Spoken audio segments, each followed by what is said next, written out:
কি খুঁজছো তুমি? আরে তোমার পারফিউম কই?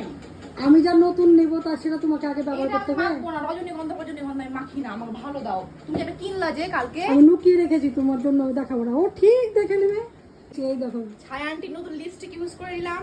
এটা একটা বলো এগুলো কি অত্যাচার। ও বলে আমি যাই কিনবো, ও বলে আগে নেবে। খারাপ লাগলে খারাপ কিন্তু বলবে, আর ভালো লাগলে ভালো বলবে। সত্যি কেমন লাগছে? কোথায় যাচ্ছ সেটা বলে দাও একটা দর্শককে। ভিডিও শুট করতে যাচ্ছি, সত্যি ভালো লাগছে। হ্যাঁ, তারপর আর সবই ছায়া আন্টির, আমি কিছুই করিনি। শুধু শাড়িটা আমি নিয়ে এসেছি, আমার না, আমার কিছুই না এখানে যা পড়ে আছে, শুধু ব্লাউজটা আমার। তো আমাকে সত্যি তোমরা বলো কেমন লাগছে, যদি ভালো লাগে তো কমেন্ট করে বলো ভালো লাগছে। বাস। তো না গো, আমি মজা করছি, আমার জিনিস ওকে এমনিতেই বলি। ছেড়ে দিয়েছে বলেই তো এত অধিকার আছে আমার, তার জন্যই তো আমি মানে কি জিজ্ঞাসা করি না, আমি দিয়ে দিই সবকিছু। মেখে ক্রিম মাখলাম।